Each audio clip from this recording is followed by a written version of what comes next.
A divorced mom and her dog found an abandoned car in the forest stand. What was inside made her scream. At first it looked like nothing more than a rusted, forgotten wreck. But when she opened the door, the past came rushing back. A dusty briefcase sat on the seat, inside dog tags, old war letters, and a photograph that shouldn't exist. The man in the picture was her own mother's brother, a soldier declared missing in Vietnam 50 years ago. Why was his car hidden here? What secret drove him into the woods? And why did her mother faint the moment she saw the photo? This discovery doesn't just unlock a family's history, it threatens to tear apart everything she thought she knew. Could an abandoned car reveal the truth about love, sacrifice, and a son who never knew his father? Or will the secrets buried in this forest stay hidden forever? Comment below and tell me where in the world you're joining from. And if this story made you pause for a moment, hit that subscribe button for more Maggie Turner. Pulled her fleece jacket tighter around her shoulders as the crisp October breeze rustled through the changing leaves. The morning sun filtered through the canopy above, creating dancing shadows on the narrow dirt trail that wound through the Pennsylvania woods. Her golden retriever Scout trotted happily beside her, his tail wagging in steady rhythm with each step.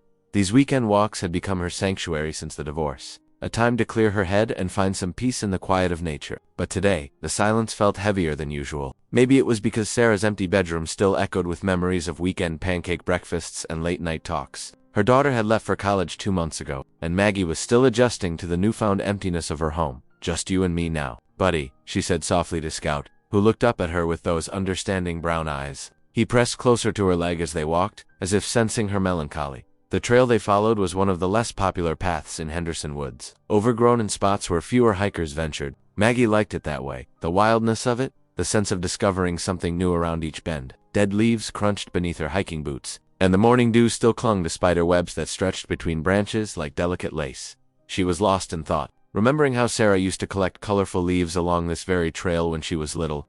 When Scout's behavior suddenly changed, his ears perked forward, and his body tensed. Before Maggie could tighten her grip on the leash, Scout let out a sharp bark and lunged forward, pulling the leather strap right out of her hand. "Scout, come back," Maggie called out, but the golden retriever had already disappeared into a dense thicket of bushes, barking excitedly. "Scout," muttering under her breath about stubborn dogs, Maggie pushed through the undergrowth. Thorns caught at her jacket and pants as she struggled forward, following the sound of Scout's persistent barking. Branches snapped under her feet, and she had to duck under low-hanging limbs. "This better not be another rabbit," she grumbled, pushing aside a particularly stubborn branch. "Or I swear, no treats for a week." The words died in her throat as she stumbled into an unexpected clearing. Scout stood at attention, tail wagging slowly as he looked back at her with what almost seemed like pride. But it was what lay beyond him that made Maggie's breath catch. There, half buried in the soft earth like a forgotten time capsule, sat a car. Nature had clearly claimed it as its own over what must have been decades. Thick moss carpeted the roof and hood, creating a living blanket that seemed to merge the vehicle with the forest floor. Stubborn vines had wound their way up from the ground,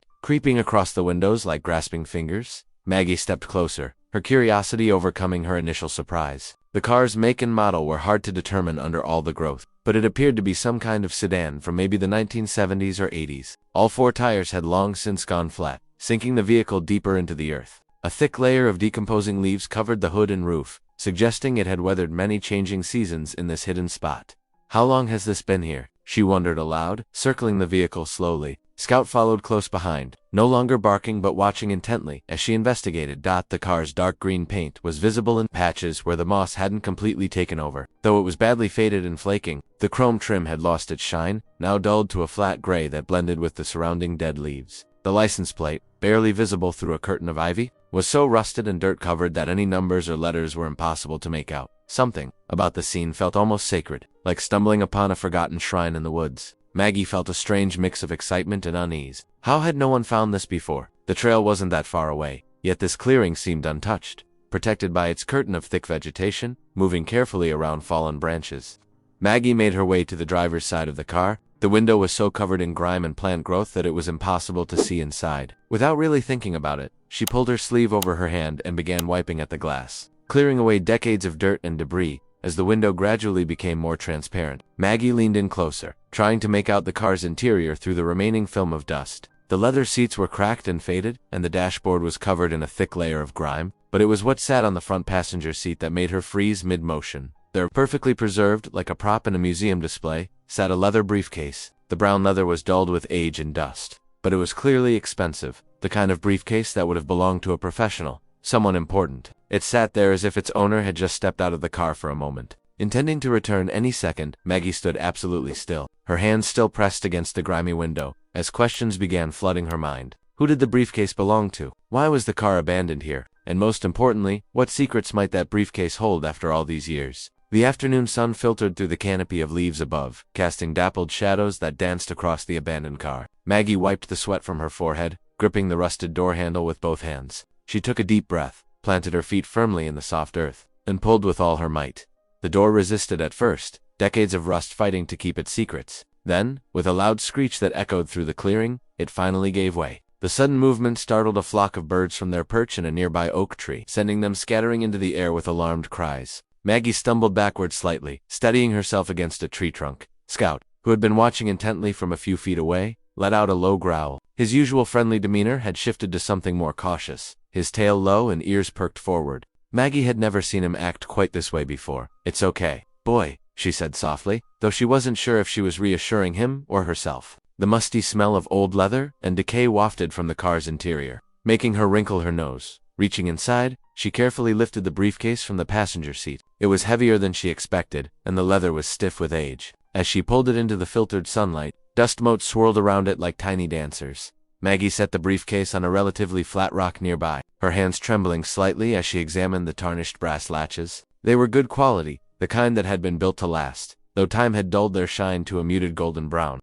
She pressed her thumbs against the latches, and they protested with a harsh creaking sound that made Scout whine. The lid slowly opened, and Maggie held her breath, half expecting to find treasure or something sinister. Instead, what she found made her heart skip a beat. Military dog tags lay on top, their silver surface dulled but still readable. Beneath them, she found a stack of letters, their paper yellowed and delicate with age. The envelopes bore military postmarks from decades ago, the addresses faded but still visible. The handwriting was neat and precise, each letter carefully formed as if the writer had taken great care with every word. But it was what lay beneath the letters that caused Maggie's world to tilt on its axis. Her trembling fingers lifted a photograph, its edges worn soft with time. The image showed a young soldier in uniform, his face bright with pride and joy, as he cradled a baby in his arms. But it was the woman standing beside him that made Maggie's blood run cold. There, smiling broadly at the camera, was her mother. She looked so young, perhaps in her early 20s, her dark hair styled in the fashion of the time. She had her arm linked through the soldier's, and the resemblance between them was unmistakable. The same nose, the same chin, the same way their eyes crinkled at the corners when they smiled. A scream tore from Maggie's throat, echoing through the clearing. The photograph slipped from her numb fingers, floating to the ground like a fallen leaf. Scout barked in alarm, rushing to her side as she staggered backward. That's Mom," she whispered, her voice shaking. "But who is he? Why have I never?" The questions tumbled over each other in her mind as she stared at the fallen photograph. The young soldier's face seemed to stare back at her, holding secrets she never knew existed. With trembling hands, she picked up the dog tags again, running her fingers over the embossed letters and numbers. The metal was cool against her skin, a tangible link to this mysterious past she'd stumbled upon. Scout pressed against her leg, whining softly as he nudged her hand with his wet nose. The familiar touch helped ground her, pulling her back from the edge of overwhelming shock. She looked down at her faithful companion, seeing concern in his warm brown eyes. "Mom, what did you hide from me?" The words came out as barely more than a whisper, carried away by the gentle afternoon breeze. Questions swirled in her mind like autumn leaves caught in a whirlwind. Why had her mother never mentioned having a brother? What had happened to him? Why was his briefcase here in this abandoned car?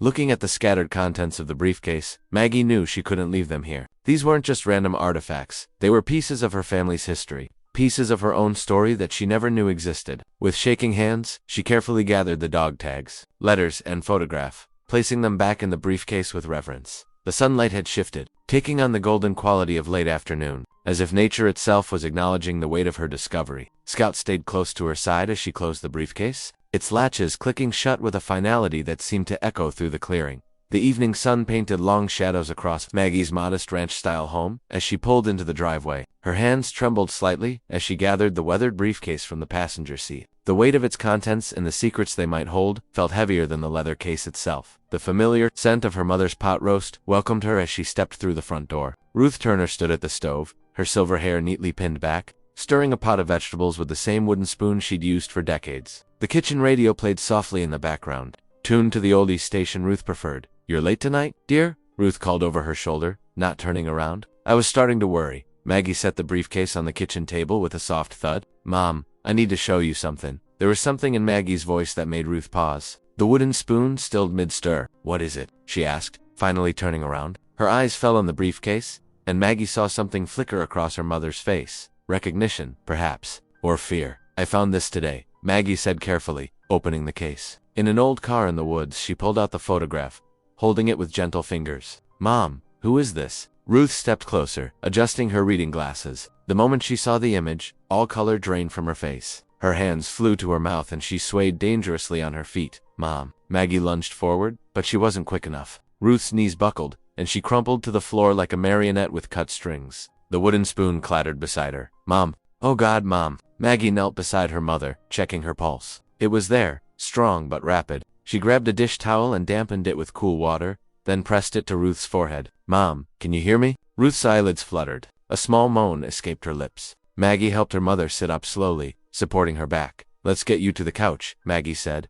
helping Ruth to her feet. They moved carefully to the living room, where Ruth sank into her favorite armchair, the one with the worn armrests and faded floral pattern. The photograph? Ruth whispered, her voice trembling. Where did you find it? In an old car in the woods near Miller's Creek, Maggie replied, perching on the ottoman in front of her mother. Mom, please, who is he? The soldier holding the baby. I've never seen him before, but you're standing right there with him. Ruth's hands twisted in her lap, her wedding ring spinning around and around on her finger. Tears welled in her eyes and spilled down her cheeks. Samuel, she whispered, the name coming out like a prayer. My brother Samuel. Brother. Maggie leaned forward. I never knew you had a brother. He was declared missing in action in Vietnam, Ruth continued, her voice barely audible.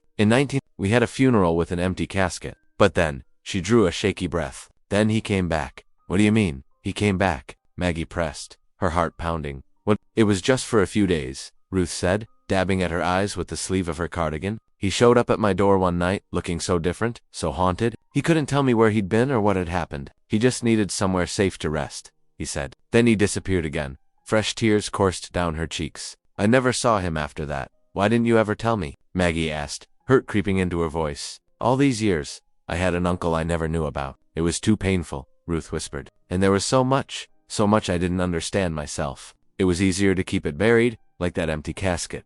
The pot on the stove began to boil over, the lid rattling. Maggie hurried to turn off the burner, but the vegetables were already scorched. The pot roast sat forgotten in the oven, the timer beeping unheeded.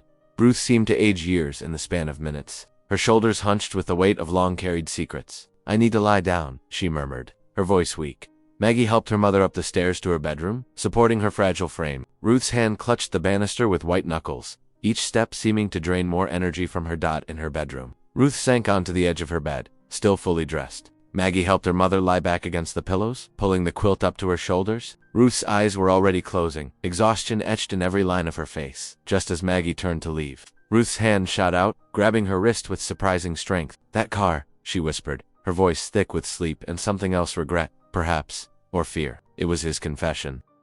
Then, her grip loosened, her hand falling back to the bed as sleep claimed her. Maggie stood in the doorway for a long moment, watching her mother's chest rise and fall with each breath, her mind spinning with questions that had no answers. Downstairs, the ruined dinner sat cold and forgotten on the stove, and the old briefcase waited on the kitchen table, still holding its decades of secrets. The bedside clock blinked 11:30 when Maggie finally gave up trying to sleep. Her mother's words about the car being his confession echoed in her mind, making rest impossible. She grabbed her heavy-duty flashlight, pulled on her warmest jacket, and whistled softly for Scout. The golden retriever's nails clicked against the hardwood floors as he padded to her side, his brown eyes watching her with concern. We need to go back, boy, Maggie whispered, scratching behind his ears. Something's not right about all this. The night air bit at her cheeks as they stepped outside. Stars twinkled overhead through breaks in the clouds, and a half-moon cast just enough light to make the forest path visible. Scout stayed close to her leg, his warm presence reassuring in the darkness. Their breath came out in little white puffs as they walked.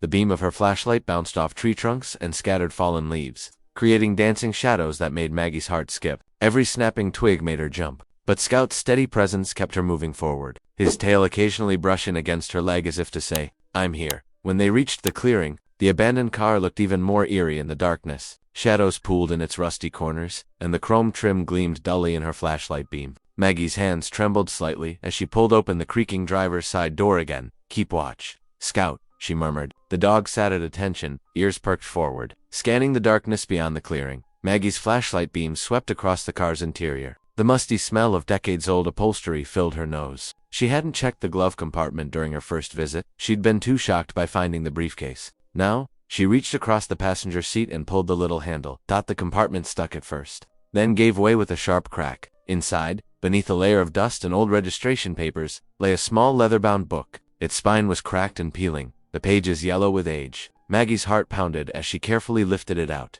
A journal, she breathed, settling into the driver's seat. Scout whined softly from outside, pressing closer to the open door. The first few pages were filled with cramped handwriting, the ink faded but still readable. Maggie's hands shook as she began to read. June 15th, 1972. Made it back to Pennsylvania today. The streets look the same, but everything feels different. Or maybe I'm the one who's different. Ruth hugged me so tight I thought she'd break my ribs, but I couldn't tell her. How do you tell your sister you're not the hero she thinks you are? Maggie's throat tightened. She turned the page carefully, the paper crackling beneath her fingers. June 20th. The nightmares won't stop. I see their faces every time I close my eyes. The things we did over there. The choices we made. Some metals should weigh a ton for the guilt they carry. Scout's sudden low growl made Maggie jump, but it was just a raccoon scurrying past, and the dog quickly settled again. Maggie continued reading, her flashlight beam steady on the yellowed pages. The entries grew more troubled as she read on. Her uncle wrote about walking the streets at night when he couldn't sleep, about jumping at car backfires, about avoiding the 4th of July celebrations because the fireworks brought back too many memories. Then she found an entry that made her blood run cold. July 10th. The secret is too heavy to carry anymore. What happened that night? I thought I could live with it. Thought I could bury it like we buried everything else. But it's eating me alive. Maybe Ruth was right. Maybe I should talk to someone. But who could understand? Who would believe that a decorated soldier could be such a coward? Maggie's fingers trembled as she turned to the final entry. The handwriting was messier here. More urgent. July 15th. Meeting Jay at Miller's Pond tonight. Time to end this. One way or another, the truth has to come out. I just hope someday Ruth can forgive me for what I'm about to do. A chill ran down Maggie's spine that had nothing to do with the night air. The last entry felt ominous, heavy with unspoken meaning. She stared at the words until they blurred before her eyes. Had her uncle's disappearance really been an accident? Or had something more sinister happened that night at Miller's Pond? The wind picked up, rustling through the trees overhead. Dead leaves skittered across the hood of the car like skeletal fingers. Scout whined again, more insistently this time. Pushing his nose against her arm, Maggie clutched the journal to her chest, its leather binding cool against her racing heart. The implications of what she'd just read swirled in her mind like autumn leaves in a storm. Her mother's brother, a war hero, carrying a burden of guilt and secrets, had vanished shortly after writing these words. What had happened to him? Uncle Samuel, she whispered into the darkness. What happened to you? Scout's whine turned to a soft bark, and Maggie nodded. It was time to go home, but as they walked back through the dark forest, the journal tucked safely in her jacket pocket, she knew sleep would be even more impossible now. Her uncle's words echoed in her mind, raising more questions than answers. Whatever secret he'd carried to Miller's Pond that night, it had changed everything, and now, decades later, it might finally come to light. Early morning sunlight filtered through the kitchen window as Maggie sat at her worn oak table, hands wrapped around a steaming mug of coffee. Scout lay at her feet, occasionally lifting his head to watch her with concerned brown eyes. Spread across the table before her were the contents of the briefcase, the weathered journal, the tarnished dog tags that caught the light, and the old photograph that had started it all.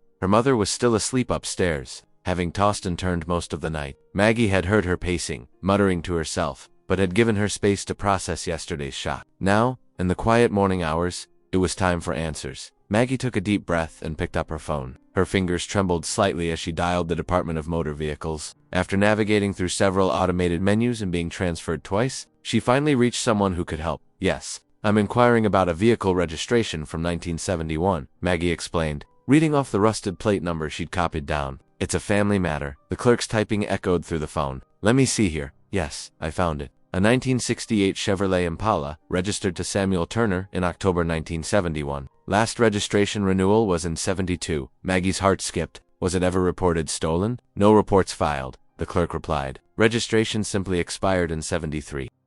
After thanking the clerk, Maggie sat back, processing this information. The car had been abandoned, not stolen. Her uncle had simply left it there in the woods, like he was planning to walk away. Scout's tail thumped against the floor as Maggie stood, gathering the items into her bag. Come on, boy, she said. We're going to the library. The Millbrook Public Library was housed in an old Victorian mansion, its brick facade covered in creeping ivy. Inside, the smell of old books and wood polish brought back memories of childhood afternoons spent reading. While her mother worked late shifts at the diner. Mrs. Peterson, the head librarian who'd worked there since Maggie was a child, looked up from her desk. Maggie Turner. What a lovely surprise. How's your mother doing? She's managing, Maggie said carefully. Mrs. Peterson. I need to look at your newspaper archives from 19. Would that be possible? The librarian's eyes lit up at the request. Of course, dear. We've digitized most of them now. Come with me. In a quiet corner of the reference section, Mrs. Peterson showed Maggie how to use the archive system. Just type in your search terms and date range. Let me know if you need anything else.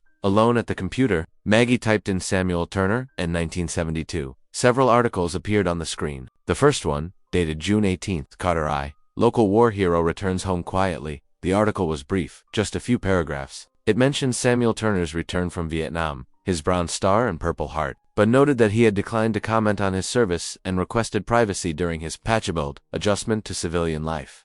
Maggie continued scrolling, scanning article after article. Most were routine town notices or social items that merely mentioned her uncle in passing. Then she found it, dated August 20, 1972. Mystery surrounds local veteran's disappearance. Her hands shook as she read. Local war hero, Samuel Turner, 32, has not been seen since July 15th. Family members report he left his sister's home that evening and never returned. Police say there are no signs of foul play, though circumstances surrounding his disappearance remain mysterious. Anyone with information is urged to contact authorities. The article went on to Spania mention his recent withdrawn behavior and possible difficulties adjusting to civilian life. Reading between the lines, Maggie could sense the unspoken implications that perhaps another veteran had succumbed to the invisible wounds of war, but the journal told a different story. Something specific had haunted her uncle, something he'd planned to resolve that night at Miller's Pond. The truth was hidden somewhere in these faded news articles and cryptic journal entries. Hours passed as Maggie dug deeper into the archives. The sun began to set,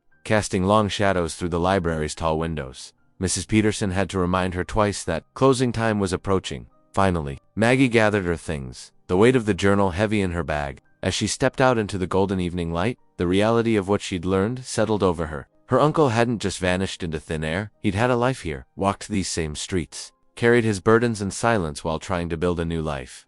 She paused on the library steps, watching the sun sink behind the mountains. He was here, she whispered, her voice catching slightly. He lived here after the war. The morning sun cast long shadows across Jenkins' auto shop, a weathered building that had stood on Main Street since the 1950s. The faded red paint and rusty signs gave it the kind of character only decades of service could create. Maggie Turner parked her car in front, taking a deep breath to steady her nerves. The photograph of her Uncle Samuel and the mysterious baby felt heavy in her purse. The garage door was open, revealing a workspace that looked frozen in time. Tools hung in neat rows on pegboards, and the smell of motor oil and grease hung thick in the air. An old radio played soft country music from somewhere in the back. Maggie called out, her voice echoing off the concrete walls. "Mr. Jenkins?" A shuffling sound came from beneath a lifted pickup truck, followed by the squeak of a rolling mechanic's creeper. Mr. Jenkins emerged, wiping his hands on a red shop rag. His white hair stuck out wildly from under his cap, and deep wrinkles around his eyes spoke of years spent squinting at engines in dim light. "Well, if it isn't Ruth Turner's girl," he said,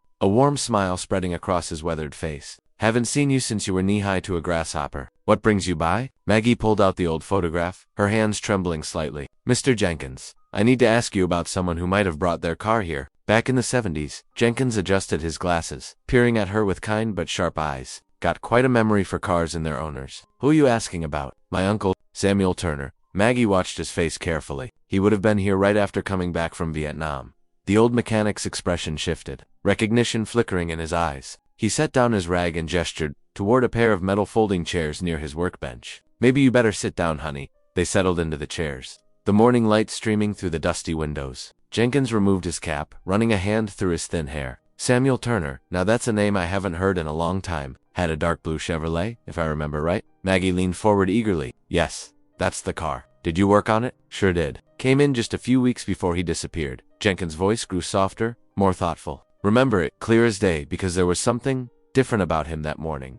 "Different how?" Maggie pressed, her heart beating faster. Jenkins shifted in his chair, his eyes distant with memory. He'd always been quiet since coming back from the war. Lots of boys were like that. But that day, there was something haunted in his eyes, like a man carrying a weight too heavy for his shoulders. Maggie pulled out her small notebook, jotting down notes with shaking hands. "Did he say anything unusual?" The old mechanic nodded slowly. "He talked while I worked on his timing belt. Not much, just bits and pieces. But I remember him mentioning something about a child he couldn't face." Jenkins paused, his voice growing gentler. "Said it was eating him up inside." The pencil slipped from Maggie's fingers, clattering to the floor. She stared at the photograph in her lap, the image of Samuel holding that baby suddenly taking on new meaning. "A child he couldn't face," she repeated softly. Yes'm never knew what he meant by that. Next thing we heard, he'd vanished without a trace.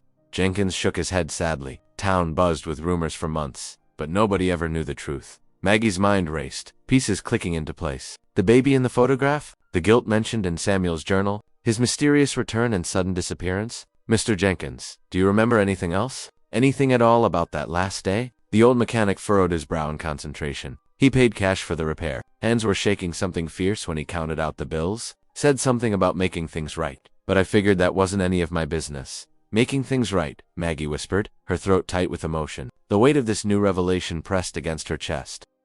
Jenkins reached out, patting her hand gently. Your uncle was a good man, Maggie. Whatever demons he was fighting, they weren't of his own making. War changes people in ways we can't always understand. Maggie nodded, gathering her things with trembling fingers. Thank you, Mr. Jenkins. You've helped more than you know. The old mechanic walked her to the door. The morning sun now high and bright. Hope you find what you're looking for, honey. Some mysteries need solving, for everyone's peace of mind. Back in her car, Maggie sat still, staring at the photograph she'd propped against the steering wheel. The baby's face smiled back at her, innocent and unaware of the decades of secrets that would follow. She traced the outline of Samuel's uniform with her finger, then the tiny bundle in his arms. You weren't just someone's son, she whispered, her voice barely audible. You might be alive today.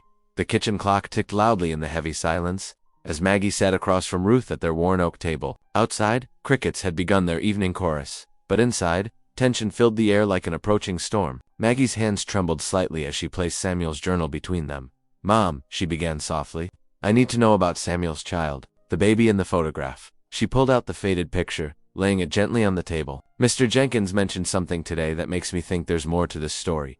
Ruth's face hardened instantly, her lips pressing into a thin line. Her hands, which had been quietly folding a dish towel, suddenly gripped the fabric so tightly her knuckles turned white. Some things are better left in the past. Margaret, she said, using Maggie's full name as she always did when upset. You have no idea what you're stirring up. But Mom, this is family. This could be my cousin, someone who's alive right now, maybe searching for answers just like me. Maggie leaned forward, trying to catch her mother's downcast eyes. Ruth pushed back from the table abruptly, her chair scraping against the linoleum floor. The past should stay buried, she snapped, her voice cracking. Samuel made me promise. He made me swear to keep his secret. Maggie watched as her mother paced the small kitchen, looking more agitated than she'd seen her in years. So he did tell you about the child, she pressed gently. Ruth stopped at the sink, gripping its edge as if for support. Her shoulders slumped in defeat. Yes, she whispered. He told me everything. Slowly, like a dam beginning to crack, Ruth's resolve began to crumble. She turned back to face Maggie, tears welling in her eyes. It was 1970, before he shipped out to Vietnam. Samuel had been seeing a girl from the next town over. When she found out she was expecting, both families were horrified. Maggie listened intently as Ruth lowered herself back into her chair, her anger now replaced with a bone-deep wariness. Our parents, your grandparents, they were pillars of the church. The thought of their only son having a child out of wedlock? She shook her head. They believed Samuel had brought shame on our entire family. What happened to the baby? Maggie asked softly. An adoption was arranged, quietly, through a church connection in Philadelphia. Ruth's voice grew distant, lost in memories. The girl's family sent her away to have the baby. She came back months later, and everyone pretended nothing had happened. That's how things were done back then. Maggie felt her heart aching for both her uncle and the young woman who'd been forced to give up their child. But Samuel came back from the war. He must have wanted to find them. Ruth nodded slowly. He did. That's what tortured him the most. He'd seen so much death in Vietnam, lost so many friends. He said, holding on to the secret felt like carrying another dead body. She wiped at her eyes with trembling fingers. But I begged him to let it be. Our town was so small, so conservative, everyone knew everyone's business. I was afraid. Afraid of what, Mom? The judgment, the whispers. Your grandfather had just passed away, and your grandmother was in failing health. I thought I was protecting what was left of our family. Ruth's voice broke. Maybe I was wrong. Maybe if I'd helped him search. Maggie reached across the table and took her mother's hand. Part of her wanted to shake Ruth, to demand how she could have kept such a secret for so many years. But seeing her mother's pain, the weight of decades of guilt evident in every line of her face, she couldn't find it in her heart to be angry. You were doing what you thought was right, Maggie said softly, though inside she felt torn between compassion for her mother's anguish and an overwhelming need to uncover the whole truth. Ruth squeezed her daughter's hand. Samuel said he'd found a lead, just before he disappeared. He was acting strange, excited but nervous. I should have known he wouldn't let it go. Fresh tears spilled down her cheeks. And then the car was gone, and so was he. I've lived with this guilt every day since then. The confession seemed to drain the last of Ruth's energy. She stood slowly, looking suddenly old and fragile. I can't talk about this anymore tonight, she whispered, and walked unsteadily toward her bedroom. Later that night, Maggie lay in her own bed, Samuel's journal resting on her chest. The house was quiet except for the muffled sounds of crying that filtered through the thin wall separating her room from her mother's. Each SOB felt like a weight on Maggie's heart. She ran her fingers over the journal's worn leather cover, thinking about Samuel, about the baby in the photograph, about all the secrets that had shaped her family without her knowing. The moonlight streaming through her window cast shadows on the ceiling as she listened to her mother's grief, unable to find sleep herself. Morning light spilled through Maggie's kitchen window, catching dust motes that danced in the golden beams. She sat at her kitchen table, the leather journal open before her, its pages worn and softened with age. Scout lay at her feet, occasionally lifting his head to check on her as she carefully turned each delicate page. Her fingers traced the faded ink of Samuel's handwriting, searching for any clues she might have missed. As she turned another page, something fluttered to the floor. Scout's ears perked up as Maggie leaned down to retrieve what appeared to be another photograph, one she hadn't noticed before. Her breath caught in her throat. The image showed a small boy, perhaps 3 or 4 years old, clutching a stuffed rabbit. The toy had floppy ears and wore a tiny blue vest with white buttons. The child's smile was bright, innocent, unaware of the complexities that surrounded his existence. Maggie's heart began to race as recognition dawned. Just last month, while browsing through Second Chance's thrift store on Main Street, she'd seen an identical rabbit. The same floppy ears, the same blue vest with white buttons. It couldn't be a coincidence. She jumped up from her chair, startling Scout. "Come on, boy," she said, grabbing her car keys from the hook by the door. The golden retriever followed eagerly as she rushed to her car. The drive to downtown took only 10 minutes, but it felt like hours. Maggie's mind whirled with possibilities. Could this be the connection she'd been searching for? The rabbit in the photograph looked so similar to Simla, to be just chance. The bell above the door chimed as Maggie entered Second Chance's. Mrs. Peterson, the elderly shopkeeper, looked up from her crossword puzzle and smiled warmly. "Maggie, dear, what brings you in so early?" "Mrs. Peterson," Maggie said, slightly out of breath, "do you remember that stuffed rabbit I looked at last month? The old one with the blue vest?" The shopkeeper's face brightened with recognition. "Oh yes, it's still here. Such a sweet little thing." She shuffled to a shelf near the window and carefully lifted the rabbit. Time had faded its fur to a soft gray, but the blue vest remained remarkably intact. Maggie's hands shook as she took the toy. Up close, the resemblance to the one in the photograph was undeniable. "Do you know where it came from?" Mrs. Peterson adjusted her glasses, thinking, "As a matter of fact, I do. It came from the Madison estate sale just last month. You know? The old house on Maple Street. Poor Mr. Madison passed away, and his children sold everything. Such a shame he'd lived there since the 1970s. Maggie's heart pounded harder. The timing fit perfectly with when Samuel would have disappeared. "Did you know the family well?" "Not really, dear. Mr. Madison kept to himself mostly. His children all moved away years ago. But I remember when they brought in the items for consignment. There were boxes of old toys in the attic. This little fellow was among them." Maggie held the rabbit carefully, examining every detail. The stitching on the vest, the worn patches where small hands had gripped it tight. This wasn't just any toy. This was a piece of history, a tangible link to the past she was trying to uncover. She asked, already reaching for her wallet. "For you, dear. $5. It's been here a while, and honestly, I'm just happy it's going to someone who appreciates it." As Maggie paid, her mind raced with possibilities. The rabbit had survived all these years, carefully preserved in someone's attic. If this toy had made it through the decades, what else might have survived? Who had kept it safe all this time? She clutched the rabbit close as she walked to her car, its soft fur pressed against her racing heart. The morning sun had grown stronger, casting sharp shadows on the sidewalk. Standing by her car door, she looked down at the toy in her hands, seeing both the present and the past merged in its worn features.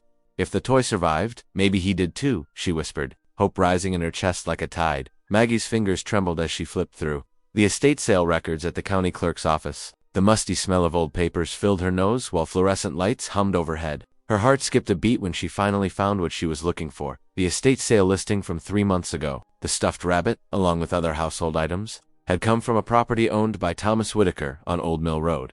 "He's still here," she whispered to herself, jotting down the address. Still in town after all these years? The drive to Old Mill Road felt like the longest 20 minutes of her life. Scout sat in the passenger seat, his golden fur catching the afternoon sunlight. Every few minutes, he would turn his head to look at her, as if sensing her nervousness. The stuffed rabbit lay between them, its worn fabric carrying decades of history. The road wound through farmland, past weathered barns and fields dotted with hay bales. Maggie's hands gripped the steering wheel tighter as she approached number 4. The modest farmhouse came into view, white-clappered with green shutters, a wraparound porch with a gently swaying swing, and carefully tended flower beds lining the walkway. "This is it, Scout," Maggie said softly, putting the car in park. Her dog wagged his tail in response, but stayed close to her side as they made their way up the gravel driveway. The steps to the porch creaked under her feet. Maggie's heart pounded so hard she could hear it in her ears. She raised her hand to knock, then hesitated. What if she was wrong? What if this led nowhere? But the weight of Samuel's journal in her bag gave her courage, and she rapped firmly on the wooden door.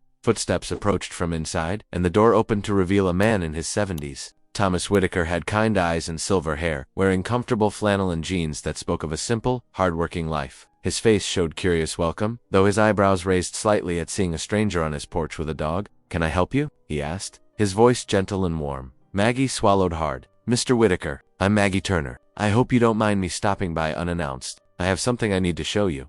He studied her face for a moment, then nodded. "Please, come in. And your friend too," he added, gesturing to Scout, who was already wagging his tail at the man's friendly tone. The inside of the house was neat and comfortable, with handcrafted wooden furniture that Thomas had clearly made himself. He led them to a sunny sitting room where houseplants thrived in the windows and family photos lined the walls. Maggie noticed there were no pictures from before Thomas was a young adult. "Would you like some tea?" Thomas offered, but Maggie shook her head. "Thank you, but I need to show you something first."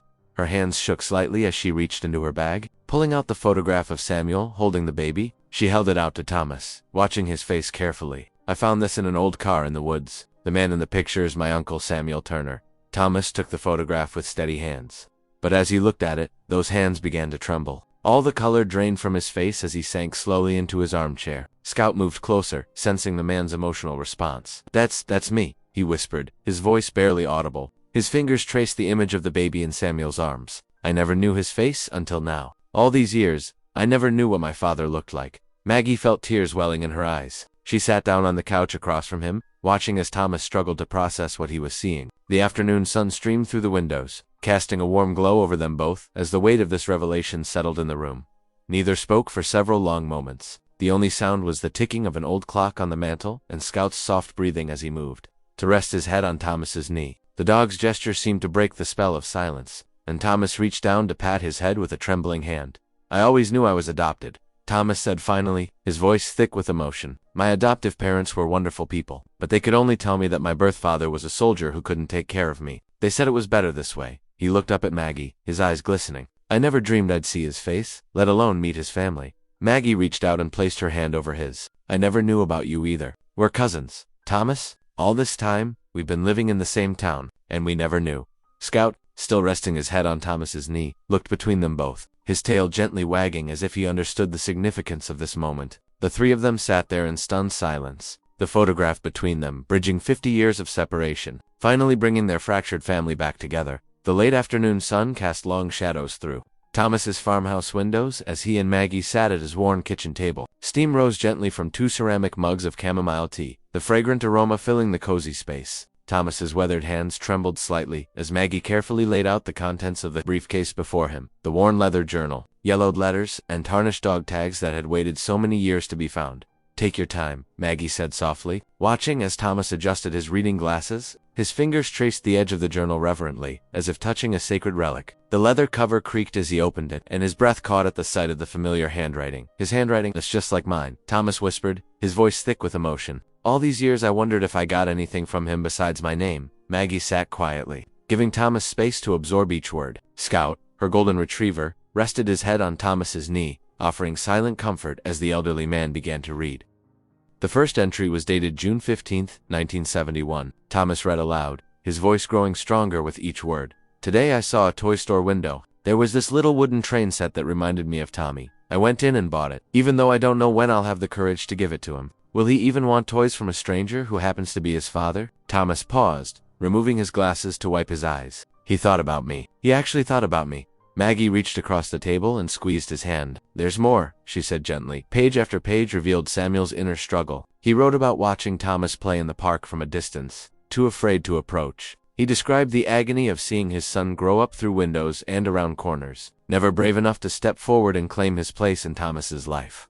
July 3, 1971. Thomas read, his voice cracking. "Saw Tommy riding his bike today. His adoptive mother was teaching him, running alongside. My heart nearly burst with pride when he finally got it on his own. But the shame of what I did, what I was part of in the war, it keeps me from him. How do I tell my beautiful boy that his father came back broken?" Maggie poured more tea as Thomas worked through the journal. The kitchen grew darker, but neither moved to turn on the lights. The fading daylight seemed appropriate for uncovering such long-buried truths. August 12th, Thomas continued reading. Bought another toy today. A model airplane kit. Tommy should be old enough for it now. I have a whole box of things for him. Someday, when I find the right words, I'll explain everything. Why I left, why I couldn't come home right away after the war. He deserves to know the truth about his mother, about what happened in Vietnam, about all of it.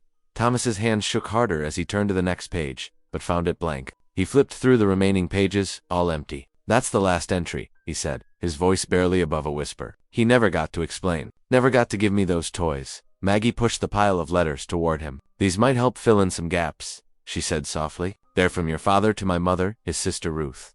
Thomas unfolded the first letter carefully, as if it might crumble in his hands. The paper was thin, the ink faded but still legible. Dear Ruth, he read, I know you don't approve of my decision to stay away, but you don't understand what this guilt is doing to me. Every time I think about facing Tommy, telling him who I am, I remember what we did in that village. How can I be a father when I can barely live with myself? Tears rolled freely down Thomas's cheeks now. He was protecting me, he whispered. All this time, I thought he just didn't want me. The dog tags clinked softly as Thomas picked them up, running his thumb over the embossed letters of his father's name. The metal was warm from sitting in the late afternoon sunlight. He held them up, watching them catch the last rays of sun streaming through the window. Samuel James Turner, he read aloud, his voice filled with wonder. My father, my real father. Scout winced softly and pressed closer to Thomas's leg, sensing the man's emotional turmoil. Thomas reached down with his free hand to scratch behind the dog's ears, drawing comfort from the animal's steady presence.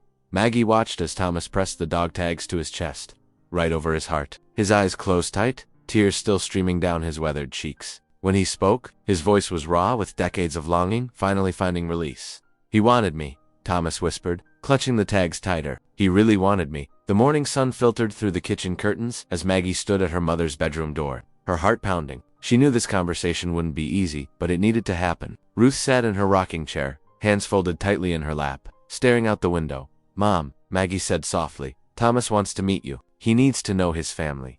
Ruth's shoulders stiffened. I can't, she whispered, her voice trembling. The shame of what we did, keeping him hidden all these years. Maggie crossed the room and knelt beside her mother's chair. There's no shame anymore, Mom. Thomas understands. He just wants to know his family, to understand where he came from. Ruth's eyes filled with tears. How can he ever forgive me? I knew about him all along. I helped keep the secret, because he has a kind heart, Maggie replied, taking her mother's weathered hands in hers, just like Samuel did. Please, Mom, give him a chance. Ruth rocked slowly, her breath coming in short bursts. Minutes ticked by as Maggie waited patiently. Finally, Ruth nodded almost imperceptibly. When, she asked, her voice barely above a whisper, this afternoon, I'll invite him here, where you'll feel comfortable. The hours crawled by as Maggie prepared the house. She arranged comfortable chairs in the living room, made fresh coffee, and placed Samuel's old briefcase on the coffee table, a tangible link to their shared past. Scout sensed the tension, staying close to Ruth as she paced nervously. At exactly 3 o'clock, the doorbell rang. Ruth froze in the hallway, her face pale. Maggie squeezed her mother's shoulder before opening the door. Thomas stood on the porch, holding a bouquet of white daisies. His kind face showed his own nervousness, his hands slightly shaking as he handed the flowers to Maggie. Thank you for coming, Maggie said warmly. Leading him inside, Ruth stood in the living room doorway, looking small and fragile. When her eyes met Thomas's, she pressed her hand to her mouth, stifling a sob. You look just like him, she whispered.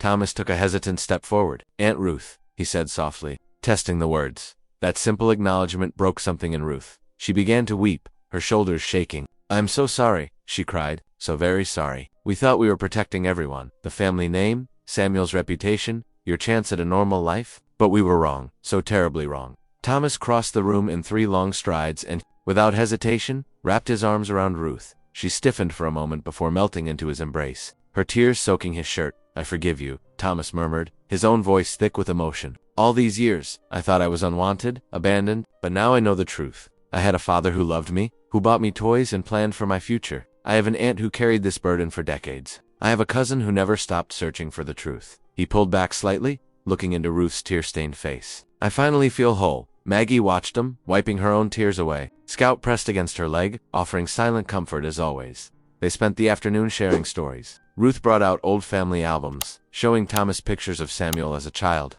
As a teenager, before the war changed everything, she told him about Samuel's gentle nature, how he could fix anything mechanical, how he loved to whistle while he worked. We need to honor him properly, Thomas said as the afternoon light began to fade. He deserves to be remembered for who he really was, not just a mystery, but a man who tried his best in impossible circumstances. Ruth nodded, touching the old briefcase reverently. Yes, she agreed. It's time to bring him into the light. Maggie retrieved 3 white candles from the kitchen, arranging them carefully around the briefcase on the coffee table. As darkness fell outside, she lit each one, the warm glow reflecting off the worn leather. They sat in a circle around the makeshift shrine, Ruth in her rocking chair, Thomas on the couch, Maggie cross-legged on the floor with Scout's head in her lap. The candlelight flickered across their faces as they sat in comfortable silence, each lost in their own thoughts of Samuel and the years lost to secrecy and shame. Ruth reached out and touched the briefcase, her fingers tracing the scratches and worn spots. Your father carried this everywhere after he came home, she told Thomas. He wrote in his journal every day, planning how to find you, how to make things right, and now we can make things right for him. Thomas replied softly, watching the candle flames dance. We can be the family he wanted us to be. The quiet vigil continued as evening deepened outside. 3 generations bound together by love, loss, and finally, truth. Scout sighed contentedly, sensing the peace that had settled over the room. The candles burned steadily, casting warm light on Samuel's briefcase, no longer a hidden reminder of shame, but a testament to a father's love and a family's healing. The autumn leaves drifted down like nature's confetti as a small gathering formed near the edge of the forest. American flags fluttered in the gentle breeze, their stars and stripes catching the morning light. After weeks of dedicated searching by local veterans and historical society members, Samuel Turner's remains had finally been found in a ravine not far from where his car had rested for so many years. The evidence showed he had lost control on a rainy night, a tragic accident that had kept him from his family for decades. Maggie stood between her mother Ruth and Thomas, their shoulders touching in quiet support. Scout sat obediently at their feet, his golden fur gleaming in the sunlight. The military honor guard moved with precise steps, their uniforms crisp and formal against the backdrop of autumn colors. The chaplain's words carried across the gathered crowd, speaking of sacrifice, duty, and the bonds of family that transcend time. Samuel Turner served his country with honor. The chaplain's voice rang clear. Today, we bring him home at last. Ruth's fingers trembled as she clutched both Maggie's and Thomas's hands. Her face, lined with years of keeping painful secrets, now showed only love and relief. Thomas stood tall, his father's dog tags hanging around his neck, catching glimpses of sunlight as he breathed. The rifle salute cracked through the air, making Scout jump slightly. Maggie placed a steadying hand on his head as the bugler played taps, its haunting melody floating through the trees. Many of the townspeople who had come to pay their respects dabbed at their eyes, moved by the story of the lost soldier who had finally found his way back to his family. As the honor guard folded the flag with practiced precision, Thomas stepped forward to receive it. His hand shook slightly as he accepted the triangle of blue and white stars, pressing it close to his chest. Thank you, Dad, he whispered, barely audible above the rustle of leaves. The gathering slowly dispersed, but not before many stopped to share memories of Samuel or express their support for the family. Old Mr. Jenkins, the mechanic who had helped piece together Samuel's story, placed a weathered hand on Thomas's shoulder. Your father was a good man, he said simply. He would be proud of the family that's come together because of him. Weeks passed, and the community rallied around another project. Samuel's old car, once hidden and forgotten, was carefully restored by local mechanics and veterans working together. They replaced the rusted metal, fixed the engine, and gave it a fresh coat of paint that matched its original color. The leather seats were carefully restored, preserving the spot where the briefcase had waited so many years to tell its story. On a bright Saturday morning, the restored car was unveiled at the local Veterans Park. A brass plaque told Samuel's story, not just of his military service, but of his love for his son and his sister, and how his lost car had finally brought his family together. Children from around town came to see it, including Thomas's grandchildren and Maggie's daughter Emma, home from college for the weekend. Emma, her dark hair catching the sunlight just like her mother's, sat in the driver's seat with Thomas's youngest granddaughter on her lap. This was your great-grandfather's car, she explained to the little girl, who ran her small hands over the restored steering wheel with wonder. Other children climbed carefully around the vehicle, asking questions about the soldier who once drove it. Their parents and grandparents shared the story, turning Samuel's car into a living history lesson about family, duty, and the power of truth to heal old wounds. Scout trotted happily among the playing children, his tail wagging as he received pats and scratches from small hands. He seemed particularly drawn to Thomas's grandchildren,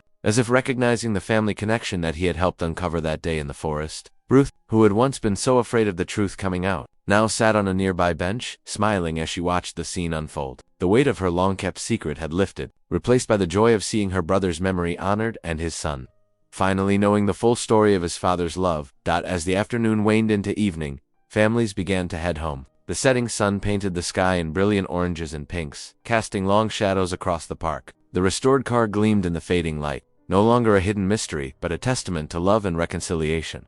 Maggie leaned against a tree, watching the last few children laugh as they played around the car. Scout pressed against her legs, his tail still wagging contentedly. Her daughter Emma joined her, slipping an arm around her mother's waist, looking at the car that had started it all, now surrounded by the joy of children rather than the secrets of the forest. Maggie felt a profound sense of peace settle over her. A hidden car, a broken secret, and now, a family healed. The truth had finally found its way home, just like Samuel. If today's story echoed in your heart, I hope you'll stick around. Subscribe, and I'll be here again tomorrow with another story that speaks softly but stays deeply.